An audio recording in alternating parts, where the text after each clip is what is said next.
بسم الله الرحمن الرحیم حامده و مصلیه. محترمینو، یو محترم رو دا پوښتنه کړې ده چې د رجعي طلاق چې ښځې ته څوک یو طلاق ورکړي نو بیا دی رجوع په څومره وخت کې کولی سي، او کم څوک چې په خارج کې وي هغه به څنګه رجوع کوي، هلته د ښځې سره نږدې نه وي. محترمینو، که چیرې څوک و خپلې کور والا ته طلاق ورکړي په صریح الفاظ سره یو طلاق، نو طلاق رجعي واقع سي. د طلاق رجعي چې کم دی هغه به په عدت کې دننه دی رجوع کولی سي، یعنی بغیر نکاح دی دغه طلاق ختمولی سي او د خپلې کور والا سره دی خپل ژوند کولی سي. عدت په لحاظ سره ښځه چې کومه ده پر درې قسمونه ده. یو هغه ښځه چې هغه حامله وي، عیالداره وي، نو حامله عدت چې کم دی هغه وضع حمل وي، چې یعنی هغه حمل د دې څه ضایع کیږي یا د دې څه پیدا کیږي، در هغه وخته پورې دی رجوع کولی سي په الفاظ سره یا په افعالو سره.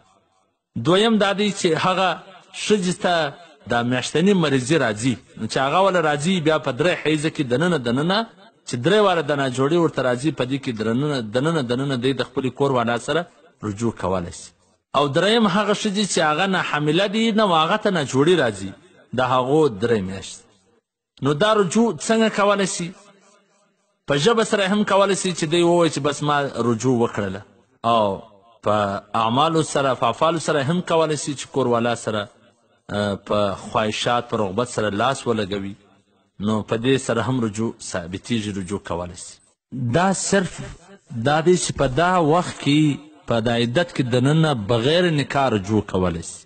دا سوچ ونه کړئ چې بیا که عدت تیر سو نو بیا به نسي کېدلی، بیا خو په نکاح سره به کیږي، یعنی په عدت کې دننه بغیر نکاح رجوع کولی سي د خپل طلاق سره او خپل کورنی ژوند کولی سي.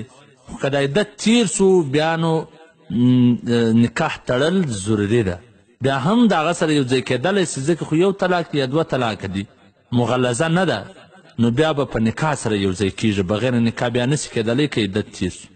جامع الفتاوا جلد نمبر 10 صفحه نمبر 118.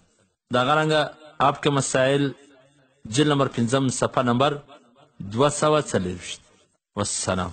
تعلیم الاسلام اداره ستاسو د دینی پوښتنو ځوابونکی مولوي عبدالرحمن سمین صاحب.